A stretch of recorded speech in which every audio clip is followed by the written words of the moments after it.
말씀 보시겠습니다. 오늘 은혜 받으실 기록된 하나님의 말씀은 로마서 3장 1절과 2절 보시겠습니다. 로마서 3장 1절과 2절입니다.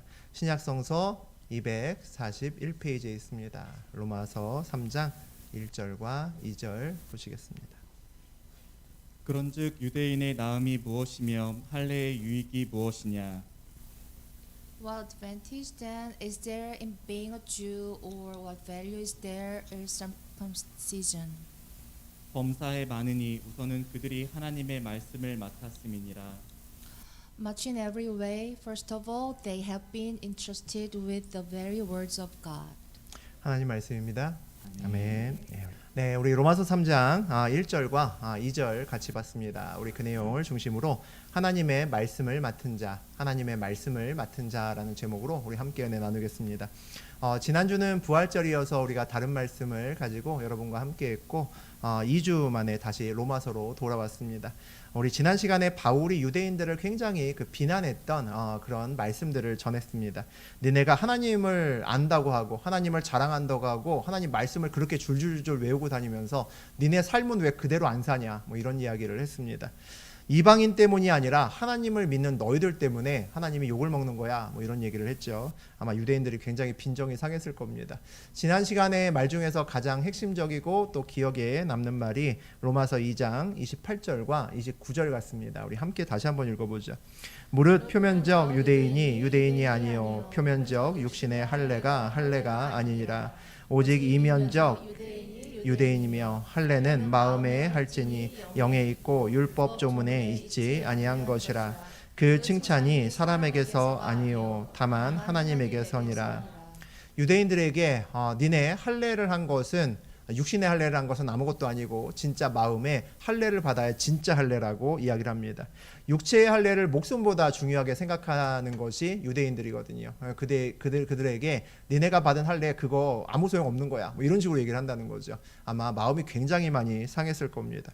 할아버지가 목사고 우리 아버지도 장로인데 유아 세례까지 다 받았는데 야, 세례 받는다고 다 그리스도인이냐? 야, 너 그렇게 살면 구원받지 못해, 이런 말을 들으면 마음이 좋을 리가 없겠죠.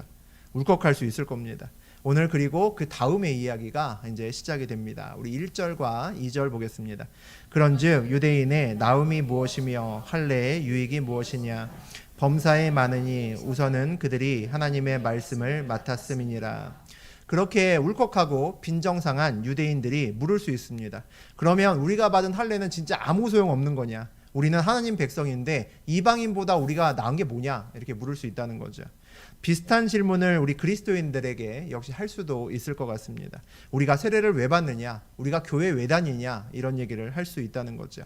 우리가 그러면 이 교회 다니는 우리가, 하나님을 믿는 우리가 믿지 않는 다른 사람들보다 나은 게 뭐냐라고 물을 수 있을 겁니다. 주변에 보니까 예수 안 믿어도 잘 사는 사람 많던데 이런 마음이 또 우리 마음속에 들 수도 있습니다. 이 질문에 대해서 바울이 대답을 하는데 그 대답이 참 좋다라는 생각이 듭니다. 뭐라고 대답을 하냐면 범사에 많으니 우선은 그들이 하나님의 말씀을 받았음이라. 유익이 없기는 유익이 굉장히 많다, 이렇게 얘기하는 거죠. 그 유익 중에 최고의 유익은 뭐냐면 하나님께서 우리에게 또 너희에게 말씀을 맡겼다라는 것이다 라고 얘기합니다.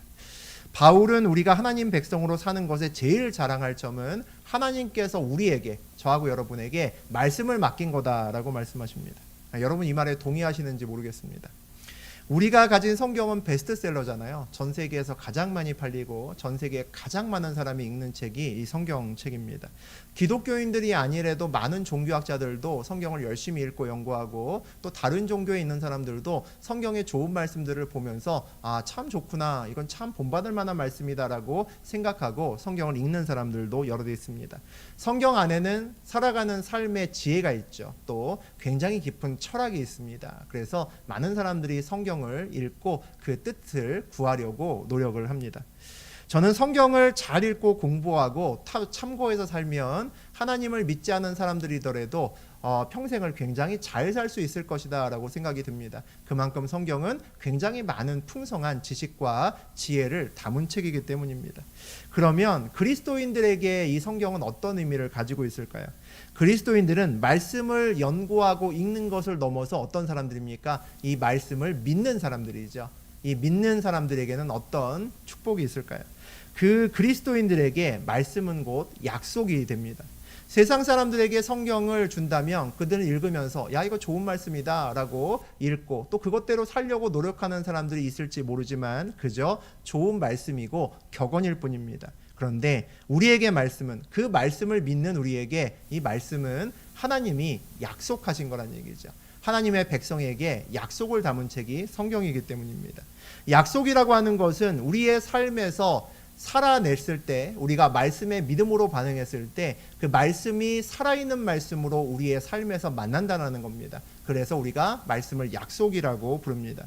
그냥 살면서 야, 이 좋은 말씀 참고하면 참 좋겠다라고 끝나는 것이 아니라 말씀을 믿음으로 반응하고 내 삶을 이끌어가는 말씀, 하나님을 삶에서 발견해야 된다는 거죠. 그것이 약속된 말씀입니다.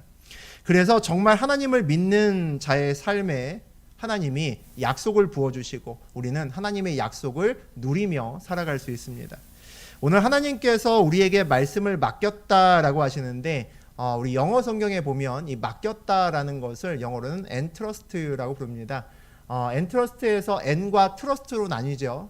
trust는 다 아시는 것처럼 신뢰한다, 믿는다라는 겁니다. 그러니까 entrust라고 하는 것은 그 속뜻을 보면 믿음을 준다라는 겁니다. 신뢰를 준다라는 거죠. 벌써 이 영어 구문을 읽으면서 그 속뜻을 보면서 정말 은혜가 깊다라는 생각이 들었습니다. 헬라어 원어도 마찬가지입니다. 헬라어 원어에서 이 맡기다라는 표현에 헬라어 원어는 피스티오라고 되어 있습니다. 또는 피스티스라고도 부르는데 우리 헬라어로 성경을 읽는다면 성경을 읽을 때 가장 많이 만나는 단어 중에 하나가 피스티스입니다. 이게 뭐냐면 믿음이다라고 번역하기도 하고 믿는다, 신뢰한다, 신실하다, 또 충직하다 뭐 이런 식으로 우리 성경에서 번역된 모든 단어는 헬라어 단어 하나입니다. 피스티오, 이 단어 하나라는 거죠. 마찬가지로 이 뜻은 똑같습니다. 신뢰를 준다는 거죠. 맡긴다라고 번역한 것은 실제로 신뢰를 준다, 믿음을 준다라는 표현입니다. 여러분이 뭔가 중요한 것을 가지고 있는데 내가 어디 갔다 올 동안 이것을 누군가에게 맡긴다라고 하면, 맡겨야 된다라고 하면 여러분은 어떤 사람에게 맡기십니까? 믿을 만한 사람에게 맡기시죠. 절대 어떤 일이 있어도 먹튀하지 않을 사람에게 아마 나의 소중한 것을 맡기고 갈 겁니다. 만약에 누군가 어떤 소중한 것을 나에게 와서 맡기면서 내가 갔다 올 동안 좀 잘 맡아줘 라고 이야기를 한다면 이 사람이 나를 진짜 믿고 있구나 라고 생각할 수도 있습니다. 하나님께서 말씀을 맡긴다는 것은 다시 말하면 하나님께서 저하고 여러분을 믿어주셨다는 겁니다. 믿음을 주셨다는 거죠. 그래서 하나님 백성의 최고의 특권은 하나님의 말씀을 받았다라는 겁니다.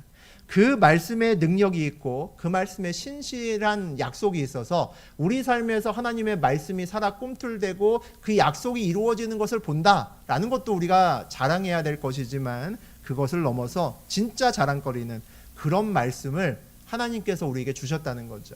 하나님께서 그만큼 저하고 여러분을 믿어주시고 사랑해 주셨다는 겁니다. 그게 하나님의 백성으로서 말씀을 맡은 자가 가장 크게 자랑해야 될 거라는 거죠. 우리 3절과 4절 보시겠습니다. 어떤 자들이 믿지 아니하였으면 어찌하리요? 그 믿지 아니함이 하나님의 믿부심을 패하겠느냐? 그럴 수 없느니라. 사람은 다 거짓되되 오직 하나님은 참되시다 할지어다. 기록된 바 주께서 주의 말씀에 의롭다함을 얻으시고 판단 받으실 때에 이기려 하심이라 함과 같으니라. 어떤 사람들이 질문합니다.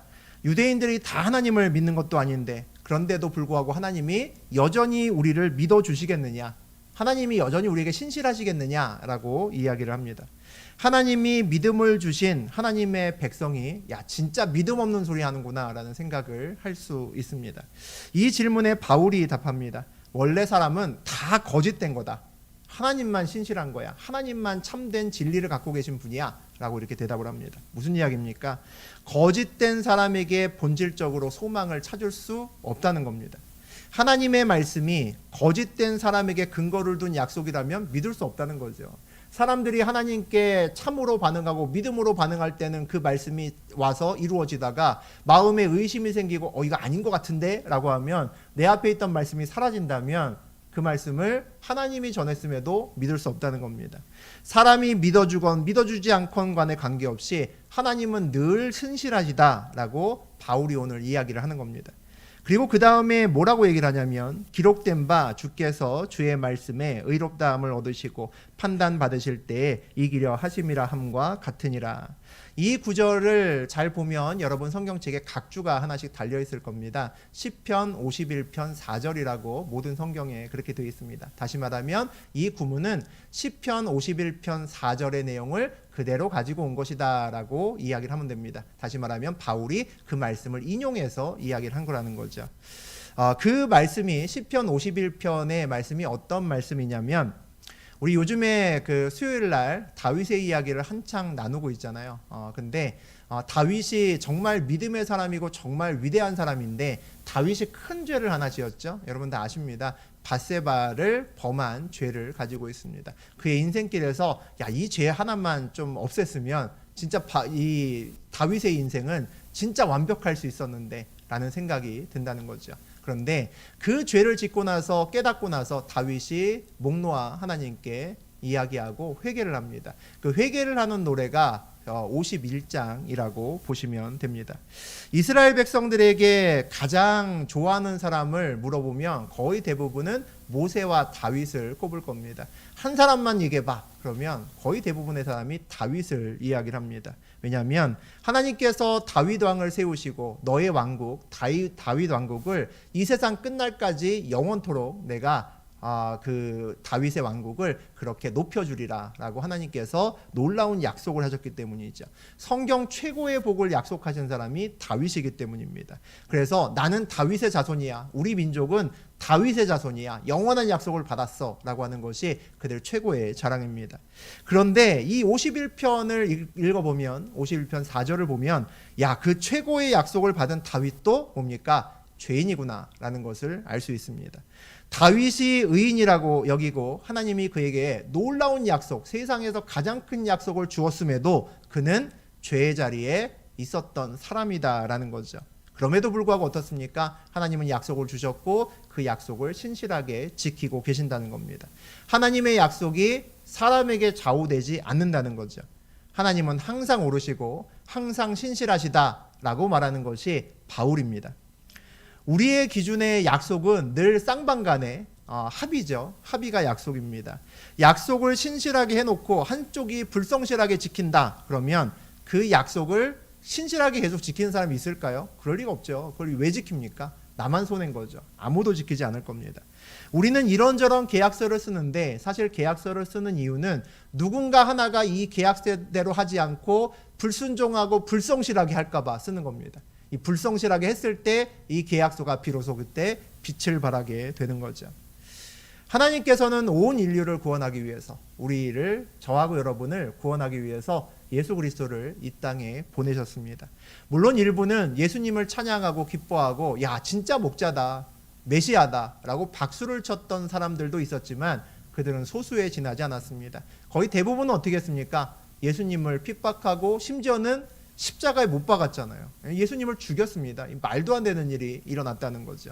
더 놀라운 일은 예수가 십자가에 못 박혀 죽었음에도 불구하고 하나님께서는 하나님의 구원의 약속을 여전히 신실하게 오늘도 이행하고 계시다는 겁니다. 이게 참 놀라운 일이죠. 이게 참 우리 입장에서는 감사한 일이지만 하나님을 우리가 이해한다라는 측면에서 봤을 때는 참 이해하기 어려운 하나님의 사랑이고 속성이다라는 겁니다. 배신했는데 약속을 완전히 파기하고 저버렸는데 그 약속을 반대편에서는 꿋꿋하게 신실하게 그 약속을 지킨다.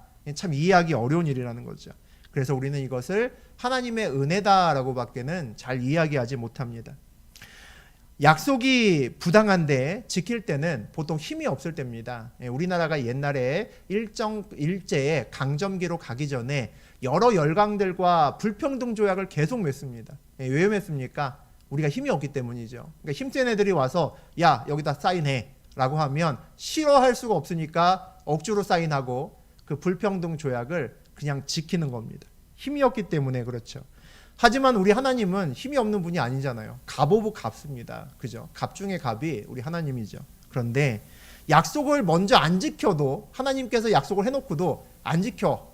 나 안 해. 나도 할 말이 없는 건데 우리가 안 지켰는데도 하나님이 지키신다는 건 정말 놀라운 일입니다. 우리 출애굽기 33장 1절에서 3절까지 한번 읽어봅니다. 여호와께서 모세에게 이르시되 너는 내가 애굽 땅에서 인도하여 낸 백성과 함께 여기를 떠나서 내가 아브라함과 이삭과 야곱에게 맹세하여 내 자손에게 주기로 한 그 땅으로 올라가라. 내가 사자를 너보다 앞서 보내어 가나안 사람과 헷 사람과 브리스 사람과 히윗 사람과 여부스 사람을 쫓아내고 너희를 젖과 꿀이 흐르는 땅에 이르게 하려니와 나는 너희와 함께 올라가지 아니하리니 너희는 목이 곧은 백성인즉 내가 길에서 너희를 진멸할까 염려함이니라 하시니. 하나님께서 이스라엘의 백성들을 애굽에서 노예로 있을 때 그들을 해방시키셨습니다. 하나님의 사람으로 끄집어 내셨죠. 그 출애굽 사건이 있기 수백 년 전에 훨씬 오래전부터 우리 아브라함과 이삭과 야곱에게 이미 약속하셨습니다. 내가 네 후손들을 내가 인도해서 젖과 꿀이 흐르는 땅 가나안 땅으로 내가 그들을 인도할 것이다 라고 약속하셨다는 거죠. 그런데 그럼에도 불구하고 이 출애굽한 다음에 모세가 하나님께 그 약속을 다시 한번 확인하고 하나님과 계약을 맺기 위해서 시내산으로 올라갑니다. 그런데 그동안에 남아있던 이스라엘 백성들이 금송아지를 만들고 거기에 춤추고 노래하면서 거기에 많은 것들을 드리고 찬양하기 시작합니다. 이 우상을 세우고 그것을 섬기기 시작한다는 거죠. 그 사이에 모세는 하나님과 계약을 맺고 있는데 그새를 참지 못하고 이런 망극할 일을 저지르고 있는 겁니다.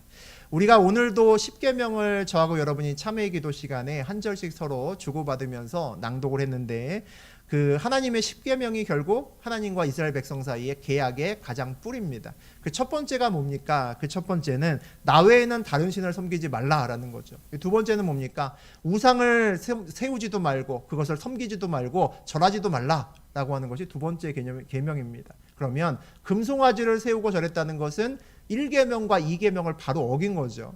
우리가 계약을 맺을 때 가장 중요한 조항을 가장 앞에 넣습니다. 그러니까 계약을 맺고 있는데 1조항과 2조항을 어겼다는 것은 이스라엘 백성들이 이 계약을 파기했다는 겁니다. 그냥 무너뜨렸다는 거죠. 그런데 하나님께서 오늘 모세에게 이상한 말씀을 하신다라는 것을 우리가 알 수 있습니다. 내가 약속한 그 땅으로 네 백성들과 함께 가라라고 말씀하십니다.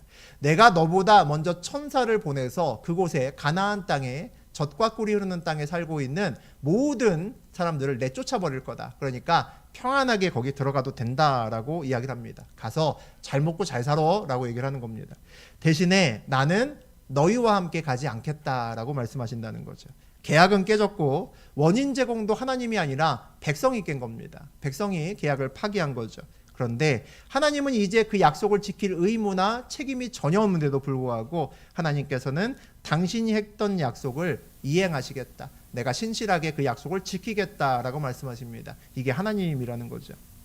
우리가 또 언젠가 꽤나 좀 됐지만 우리 철야 예배 시간에 우리 삼손이라는 사람에 대해서 나눈 적이 있습니다. 사사기에 나오죠. 삼손은 어떤 사람이었습니까? 힘만 세고 망난이었습니다. 그랬죠. 날 때부터 나시린으로 태어났습니다. 하나님께 낳기 전부터 선택받았던 사람이고 이 삼손을 통해서 이스라엘을 블레셋으로부터 구원하겠다라고 하나님께서 약속을 받아서 그를 태어나게 만든 사람이 삼손입니다. 근데 삼손은 어떻게 삽니까? 자기 하고 싶은 거 다 하고 삽니다. 맨날 술 먹고 맨날 문란한 생활을 하고 자기 하고 싶은 거 다 하고 삽니다. 그런데 삼손의 내용을 쭉 읽어보면 그렇게 망나니처럼 사는데 그의 삶을 통해서 하나님은 역사하셔서 이스라엘 백성들을 구원해 내십니다. 그 이야기를 그 관점에서 보게 되면 삼손의 그 굉장히 망나니와 같은 삶을 함께 나누면서도 우리가 은혜를 받을 수 있습니다. 하나님은 하나님의 신실함을 사람이 어떻게 하지 못하는구나라는 생각을 할 수 있다는 거죠. 사실 이런 이야기들이 한편으로 보면 뭐 이래 이거 왜 지켜 라고 볼 수도 있지만 이런 하나님 때문에 사실은 우리가 이 자리에 앉아 있는 겁니다. 저도 그렇고 여러분도 그랬을 적이 있었을 겁니다. 하나님에 대적하는 사람, 또 하나님을 미워하고 욕했던 자리에 서섰던 적이 있었지 않으실까 싶습니다. 하나님의 이런 면이 우리의 삶에서 큰 힘이 된다는 거죠. 아, 하나님이 우리를 끝까지 인도하시겠구나, 우리를 끝까지 지키시겠구나 라고 생각을 하면 내 삶의 어려운 순간을 우리가 이겨낼 수 있습니다. 정말 내가 뭐라고 그 죄에 빠지고 한때는 야, 나라도 저런 사람 구원하고 싶지 않겠다 라고 생각했던 그런 자리에 있던 나도 하나님께서 이 자리에 앉히셨구나 라는 것을 알면, 하나님을 정말 만났다면 우리가 하나님께 놀라운 감사를 드릴 수밖에 없습니다. 우리 5절과 6절 보시겠습니다. 그러나 우리 불의가 하나님의 의를 드러나게 하면 무슨 말 하리요? 내가 사람의 말하는 대로 말하노니 진노를 내리시는 하나님이 불의하시냐? 결코 그렇지 아니하리라. 만일 그러하면 하나님께서 어찌 세상을 심판하시리요? 하나님이 의롭다는 것은 불의한 것이 있기 때문에 의로움을 입는다는 겁니다. 세상에 선하다라는 것이 있으려면 악이 있어야 된다는 겁니다. 악이 있어야 선하지, 악이 없는데 어떻게 선한 것이 있느냐라는 거죠. 그러면 불의한 것에 대해서 하나님이 진노하시는 것은 문제가 있는 거 아니냐? 악이 있기 때문에 하나님이 선한 건데, 하나님이 선하다고 악을 징계한다면 이거 문제 있는 거 아니냐라는 이야기를 하는 사람들이 있습니다. 이런 사람들이 말씀을 맡은 사람들이라는 거죠. 야, 도대체 말씀을 맡은 하나님이 믿음을 줬는데 어떻게 저런 말을 할 수 있을까 싶습니다. 궤변이죠.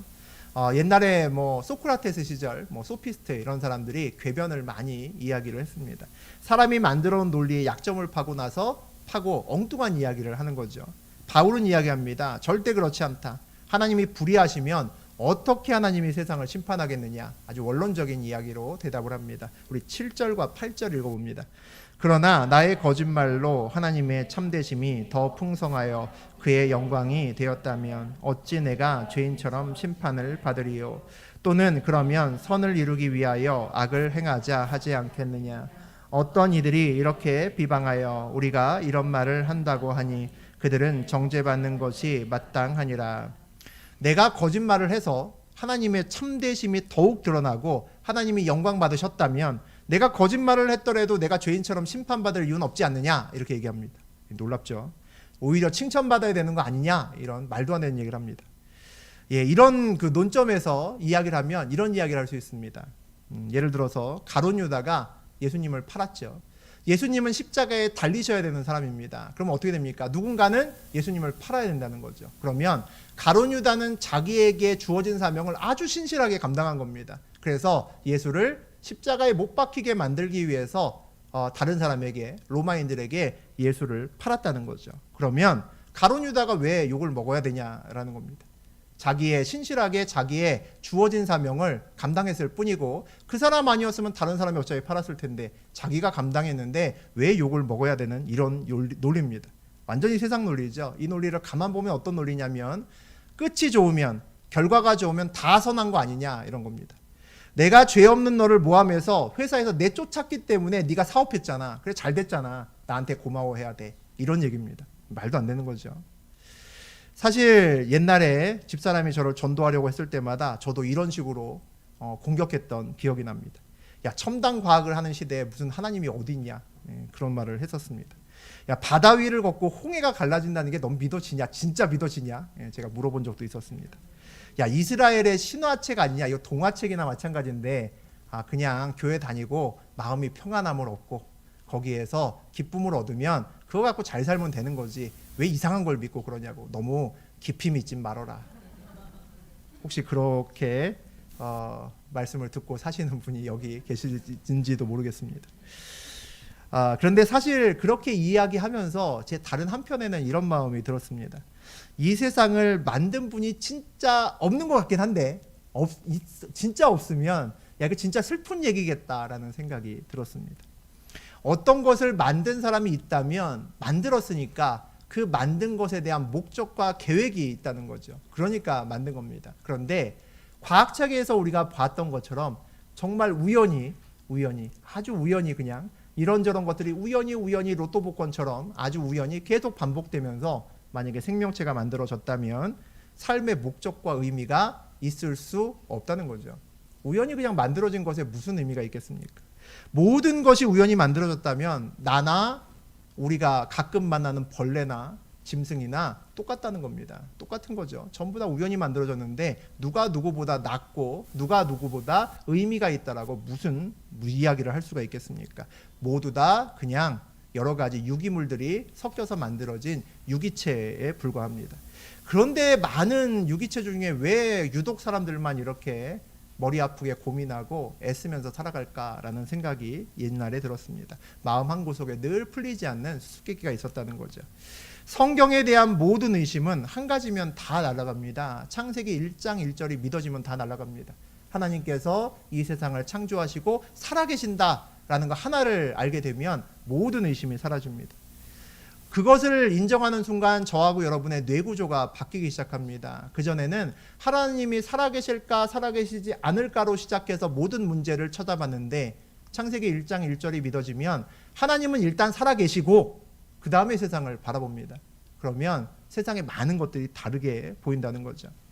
살아계신 하나님을 모르는 상태에서 홍해를 가르고 하늘에서 만나를 주셨다라고 생각하면 이게 뭐야? 라는 생각이 들지만 그 모든 사건들, 그 성경에 나온 이상한 사건들이 왜 나왔습니까? 그 당시에 이스라엘 백성들, 그 기적을 체험하는 사람들에게 야, 하나님 진짜 살아계셔 라는 것을 증명하기 위해서 그 기적과 그 이적이 있었습니다.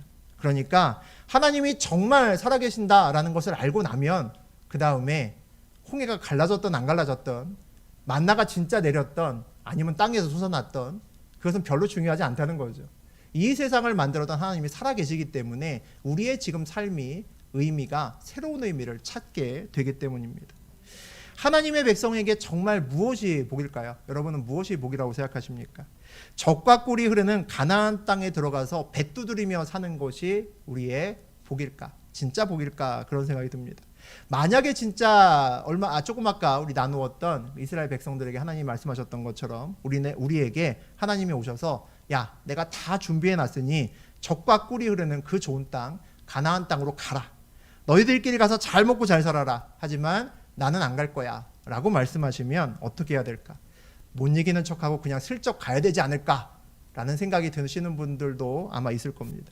하나님과 함께 가면 눈치도 봐야 되고 하나님이 어떻게 생각하시나를 늘 살피며 살아야 되는데 나만 그냥 가면 내 맘대로 살면서 행복하게 살 수 있지 않을까라고 생각이 들 수도 있을 겁니다. 만약에 이런 마음이 우리 마음속에 있다면 그 사람의 삶의 목적은 아마도 젖과 꿀이 흐르는 가나안 땅일 겁니다. 하나님이 아니라는 거죠. 그러면 우리의 삶의 목적이 꼭 하나님이어야만 할까?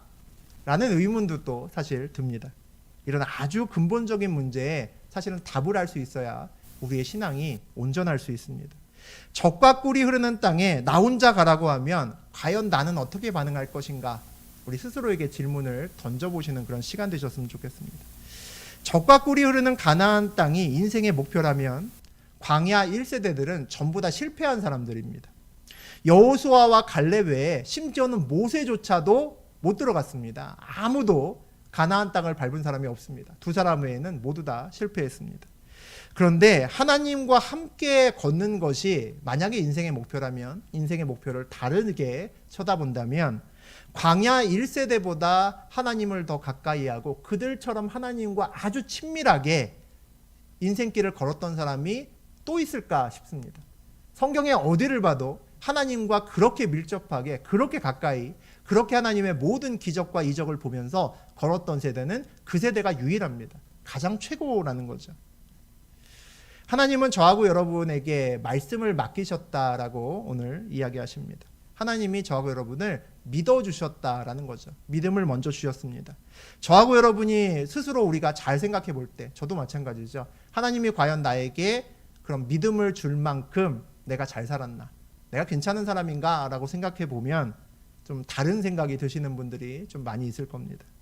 오늘 유대인들의 그 궤변을 우리도 한 적이 있었습니다. 우리도 엉뚱한 얘기하고 우리도 공격하고 하나님이 어디 있어? 우리도 그 자리에 섰던 적이 있었습니다. 하나님의 말씀을 유대인들이 정말 잘 맡았다면 하나님이 믿음을 줬는데 그 믿음을 잘 받았다면 아마 오늘날 성경책은 아주 얇을 겁니다. 우리 그림책처럼 아주 얇을 겁니다. 하나님이 믿음을 주고 말씀을 주셨더니 그들이 말씀에 믿음으로 반응해서 잘 살았더라. 그러면 끝난다는 거죠. 성경책이 왜 두껍습니까? 그렇게 안 살았기 때문에 두껍죠. 하나님께서 야 이렇게 살라 그랬는데 그렇게 안 살고 우상 섬기고 야 너네 그러면 안 돼. 그럼 잠깐 돌아와서 회개했다가 또 엉망으로 살고 그랬던 이야기가 모여서 수천 페이지에 달하는 이와 같은 성경책이 되었습니다. 하나님이 우리를 믿어주셨다면 우리는 무엇으로 하나님께 응답해야 될까? 많은 돈으로 응답해야 될까? 아니면 내가 여러 가지 기술을 배워서 멋진 봉사로 나의 힘으로 하나님께 그렇게 보여드려야 될까? 아니겠죠. 하나님께서 믿음을 주셨다면 우리는 뭘로 반응해야 됩니까? 믿음으로 반응해야 되죠. 우리가 연애할 때 상대편이 나에게 사랑으로 나를 대해줬다면 내가 그에게 갚는 방법은 사랑으로 대하는 겁니다. 맞죠? 우리 히브리서 11장 6절 보시겠습니다. 믿음이 없이는 하나님을 기쁘시게 하지 못하나니 하나님께 나아가는 자는 반드시 그가 계신 것과 또한 그가 자기를 찾는 자들에게 상 주시는 이심을 믿어야 할지니라. 우리가 드리는 예물도 우리가 드리는 봉사도 우리가 드리는 어떤 것도 모두 다 우리의 믿음을 바탕으로 해서 그 위에 드려져야 되는 겁니다. 하나님은 온전히 우리가 하나님의 말씀에 또 하나님께 믿음으로 반응하시기를 원하신다는 거죠. 천지를 만드신 하나님께서 자격이 없는 우리도 저하고 여러분도 믿어주신다고 했으니 우리도 그에게 보답하는 유일한 길은 우리도 믿습니다라고 하나님을 믿어줘야 되는 겁니다. 믿음을 보여줘야 된다는 거죠. 이것이 하나님의 말씀을 맡은 자들의 가장 기본적인 소명입니다. 하늘의 어딘가에서 지금 아마도 저하고 여러분의 삶을 누군가는 아마 기록하고 있을 겁니다. 우리의 이야기는 이 성경책처럼 너무 길게 기록되었지 않았으면 좋겠다라는 생각이 듭니다. 맨날 말 안 듣고 도망가고 매 맞고 다시 오고 회개하고 또 평안해지면 또 도망가고 그런 삶을 살지 않았으면 좋겠습니다. 하나님께서 자격이 없어도 임마누엘 교회 누구누구에게 말씀을 맡겼더니 그가 믿음으로 말씀에 반응해서 정말 신실하게 믿음을 드리며 하나님과 함께 동행했더라. 이렇게 짧게 기록되는 인생길 되시기를 주의 이름으로 축복합니다.